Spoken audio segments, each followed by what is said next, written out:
Hello, hello. Welcome to A Slight Chance of Adventure, a Pathfinder 1st Edition campaign diary podcast. My name is Tyler. I was the DM of this campaign, and with me... Hello, I am Gavin. I was a player of this campaign. This campaign it revolves around an archipelago by the name of the Wakatupi Archipelago, an impending disaster coming to that archipelago, and the people of the archipelago and the players having to deal with that, and the various crazy things going on coming up to that. Last time, they went over to a town by the name of Arbell. They fought one of the void beasts attacking the island of Wanatuma, and they celebrated with some of the farmers they had helped. And that's what we'll pick up.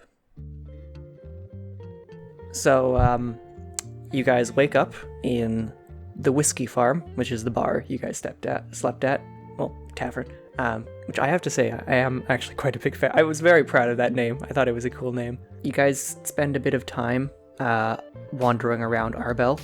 I don't have it here, but for various reasons, I think this is when Furus bought his banjo.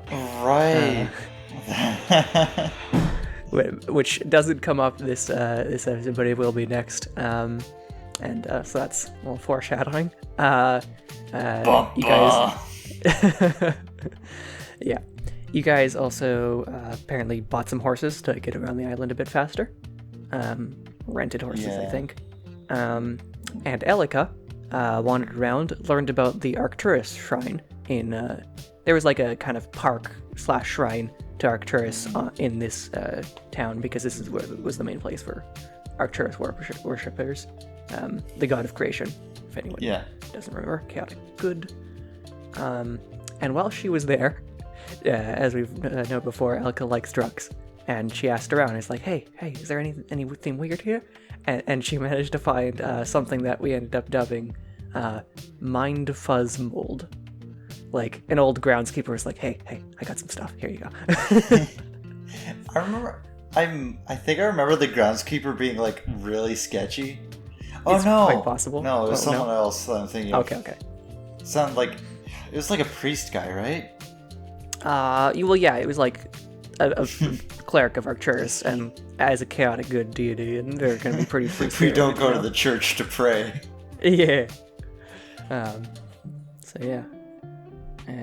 Anything else? Do you remember much about Arbell, the town? No. No? I remember it was a nice town, for sure. Yeah, it was nice, lots. I think I remember noting a lot that there was a lot of food. A little humble place of bountiful harvest. Right. So anyway, you guys get on your horses and set off for the last void beast left on Mount Wanatuma, which has apparently been attacking, actually attacking villages. So you set off, you learned a bit before that some of the Avasarans from Little Avasara had come over to help the people of Wanatuba. Apparently something had been worked out between Tuzma and Druin, and so some of them were helping, aid. And you meet up with them, and you meet Barsala, a catfolk slayer, who was the leader of the group. Right, she was interesting. A little racist, but interesting. Oh yeah, we'll get to that a bit more. She definitely showed a fair bit of contempt for Orcus. Yeah. So anyway, you guys go into the town that is currently being attacked by the void beasts, and it's a giant gorilla. You guys fight that. I remember this was probably the first time I modified I fudged some stuff on the fly, because you guys were like I said, didn't really know CR at this point, so this was too easy. So you guys were going to kill all of them before anything really happened. So I just buffed their AC. It's not AC, so HP. A classic DM move. Yes. But yeah, you guys fought them. At one point, Barsal, I think I noted that she shot some arrows particularly close to Orcus's head, while shooting at the ape. And there's that. And then, of course, they blew up. And I remember like quite a few of you actually got caught in this explosion.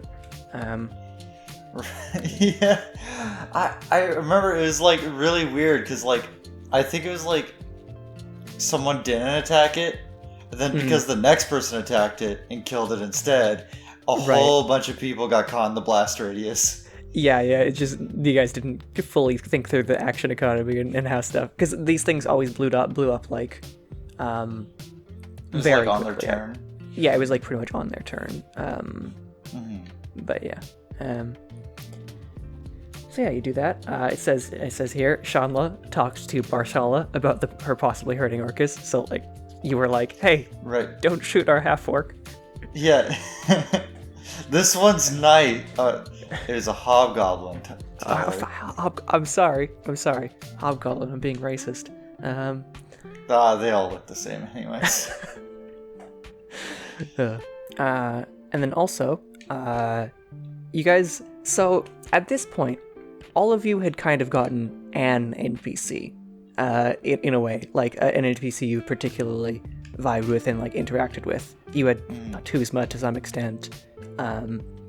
Elika had gotten, her friend back at the Maya, I think it was her name. Right. Or Mira, I think it was Mira. Sorry.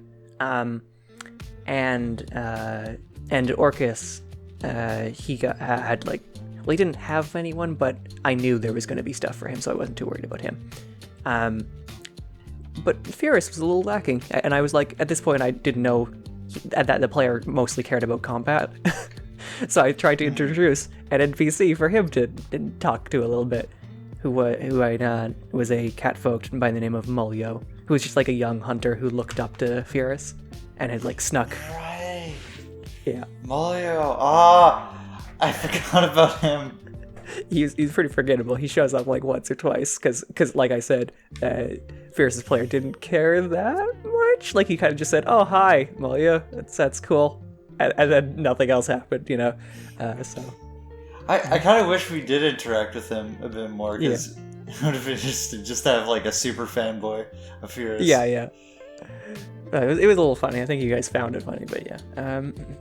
Anyway, also the reason Mulyo showed up, other than to just fanboy at Fierce, was because a creature of some sort had like burst through some of the Avasarans, hurting some of them, and Mulyo was here to inform you guys of that. And they thought like it was some creature just kind of appeared and like rashed through like after you guys had killed the apes, seemingly running away. You remember that? I think so. We were worried that it might have been the things. I think we were worrying about. Like we found that den before of that other creature that we thought brought all the blight creatures across the water. You correctly guessed that this was the thing that was like kind of in charge of the attack on Wanatuma. Yeah. Yeah. And so you guys gave chase. And chased it. Eventually you reach the coast and you see like some cloaked figures getting the boat to leave, or like sailing the boat. And also one figure, like some bearded, muscly man, eating human parts, like very clearly just like eating a part of a person. Hey man, sometimes you get a bit peckish, okay? Yeah. So there was a bit of everybody freaking out a little bit about that. Like, oh my god, it's a cannibal. Yeah, it is pretty cool to have this guy. Well, we were assuming that he was like some sort of beast man thing at that point. Yeah. I think there may have been speculation of like were creature or something. I don't know. Which is close. Close. Anyway, so you guys, it's somewhat in a rush, hurried back to Arbell and then got a boat to Hintella. And you guys told Tuzma, hey, there's this weird cannibal dude, and we got rid of the things. Is it bad that I think of Nutella every time I hear Hintella? Yeah, I mean, I can see the similarities in name, but yeah. It sounds similar. significantly less chocolatey, Hintella. Anyway, so yeah, you tell Tuzma that. I think you probably get paid. Yeah. And he also learned that there was going to be a meeting of like some of the island leaders in 3 days, and that they wanted you to attend. You guys to attend. It was only 3 days? I thought it was like a week. It was 3 days from this point, yeah. Wow. Because I think I remember we got like quite a bit of shit done. You did do some stuff. You do some stuff in those 3 days, yeah. Speaking of stuff you do, Elika took some of the Mind Fuzz mold. Right. She had a bad trip with those. She had a very bad trip. So the way we did this was you just rolled a D percentile, and then that set I was just using to determine how positive or negative it was. She got a 1. She got the worst possible thing out of a D100. So yeah, actually phases out of existence. Well, I think what I described was essentially just sensory deprivation plus like intense paranoia for like what felt like years. Just really messed with her perception of time and safety, and yeah. I also actually use this slightly to foreshadow some stuff. Like I was imagining just like what would it feel like to interact with Apollyon, and that's what I went for because it seemed thematic. Yeah. I don't know if you guys were out because I think I took her to a different voice chat to do this. I don't think you guys actually heard me describe the bad trip. She just woke up and was like, "Oh shit, that was bad." I think we remember part of it because I remember you saying it was like, "Oh yeah, you're in like a negative space and you feel awful and paranoid." What you did, I did take someone to different voice chat for was Orcus got a letter from his dad. I don't think I let anyone else know because this happened right at the end, and I was just like, "Hey, Orcus, come here." Yeah. I didn't actually pre-write this letter. I just improvised this letter because all I really had to say to him was, all his dad said to him was, "Hey, I know you're alive. Keep doing what you're doing. I'll contact you later." That was all it is. And that is where the session ended. At this point, 1 week had passed since the start. So, still, no questions for us this episode. But I thought it would be good if we talked about something that came up this episode, which is fudging and like messing with stuff behind the screen. Which I'll say now, I am perfectly willing to do as a DM. Yeah. Not like generally I do it. Always I do it just to like preserve the experience I'm trying to give the players is generally and the characters. Yeah, well, yeah. Sometimes like a death just isn't a good. It's like no, why this is just insta kill somebody. That's not fun. There's no reason to just kill a character here. I'm just gonna say that's not a crit. Sometimes that just happens. And plus sometimes you fuck up as a DM, and you're like, oh shit, I just made something that can one hit kill them. And it's not really fair to just kind of drop that on them. And so you like dial it back like that. I've most definitely fucked up before as a DM.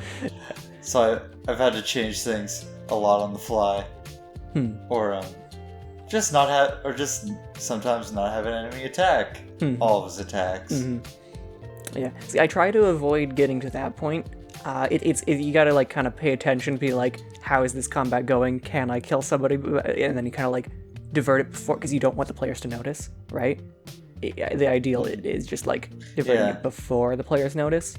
But it's also a lot easier to fudge online. Oh yeah, right? Yeah. You can't like be like, oh shit, and then be like, oh, actually that was just a 10, guys. Yeah, and just hide your facial expressions. It's easy to have a poker face if you don't have a face. Exactly. But yeah, and then that's when I fudge like in the player's favor, is generally just to keep them alive. But when I fudge against the players, it's usually like, this was supposed to be a bit of a challenge, and there's no way I'm gonna like push it to the point where it kills a player, but like make it last like a round or two longer, maybe scare somebody a little bit more, because otherwise it just feels anticlimactic sometimes. Well, I remember we had like a very damaging party. And like. Well, yeah, Furus did a good amount of damage consistently throughout. Sometimes Orcus. Yeah, Orcus, like, when he hit his stuff, it could go big, but sometimes it was more difficult for him to set up. Furus could kind of just run around and smack stuff. Which he the enjoyed. barbarian life. Yes. Do you want to talk about, like... I guess I could talk about...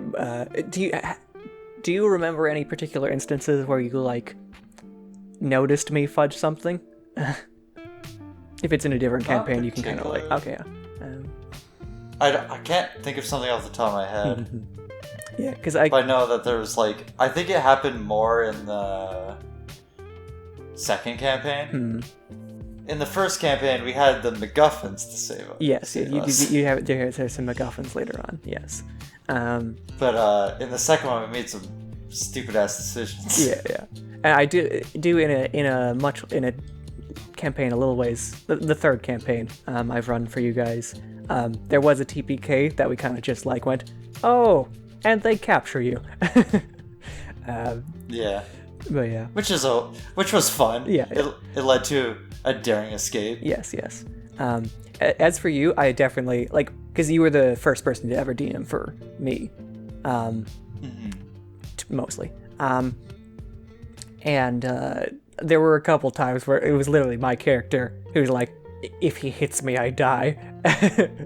and you kind of just went, they don't. It's fine. Yeah. Anyway, I think that's good for this episode. Thank you, everybody, for listening in. And see you next time. Bye-bye.